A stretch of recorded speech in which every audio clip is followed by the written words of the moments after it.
Hi, I'm Annie Fitzsimmons. I'm your Washington REALTORS Legal Hotline Lawyer.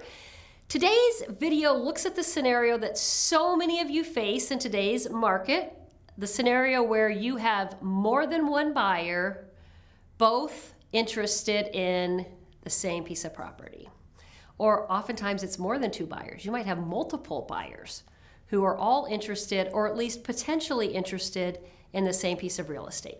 So the first question is, can you show that piece of real estate to more than one buyer, assuming you represent the buyer? And the answer to that very specific question, can you show them the property, is yes, until. Yes, you can show multiple buyers until one of those buyers signs an offer to purchase the property.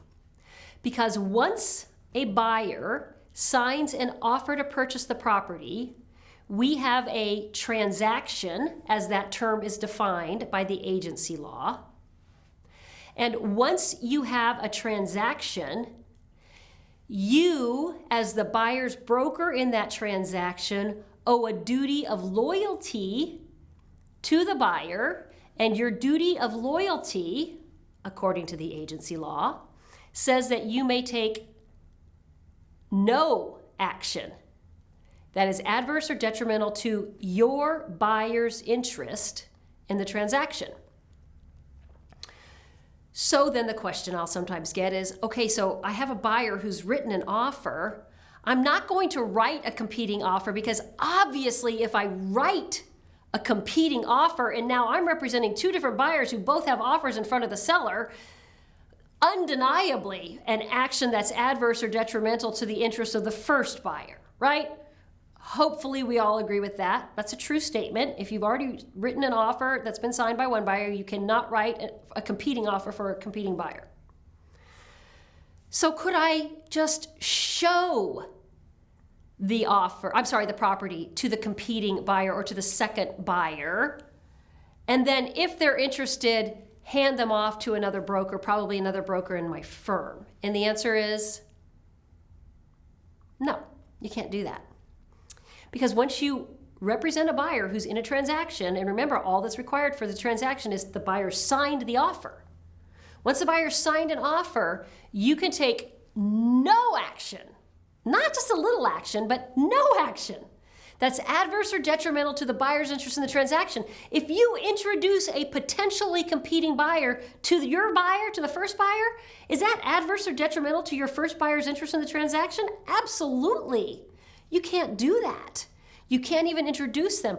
What about just sending them a copy of the MLS printout? What if it's even an auto-generate from the MLS that sends them a copy of the MLS printout on this property that you represent a buyer who's already signed an offer? You can't do that because you may create competition for the buyer you represent. So what do you do with these other buyers who you represent? Maybe you even have a buyer agency agreement with them. You have worked hard to service these buyers so far in their efforts to find property. They haven't found the property that they want, or maybe this is the property that they want. You don't want to lose them as a buyer. What do? Well, you simply cannot assist them as a competing buyer on this property. You've got the buyer you're representing. But you can refer these other buyers to another broker, even another broker in your firm. And you can also take a referral fee from the referral of that buyer if the buyer ends up purchasing this property that your buyer's already made an offer on. Your referral of this buyer can also be limited to showing this property only, or to working with a buyer on this property only.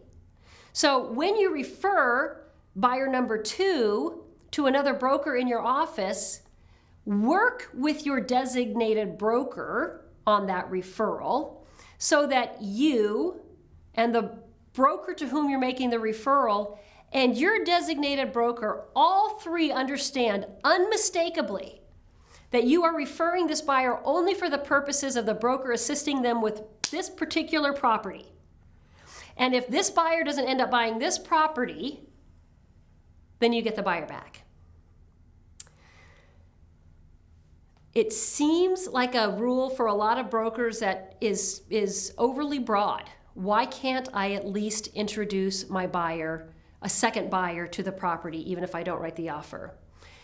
The only explanation is because it's the law, because it is an action that's adverse or detrimental to your first buyer's interest in the transaction. You simply cannot do it. There is an easy workaround. You make the referral to another broker, you take a referral fee off of the referral, you keep that buyer as your own in future transactions if that buyer doesn't purchase this property. If you have questions on this topic or any other, send an email to me, legalhotline@warealtor.org. Thank you for being a Washington REALTORS member.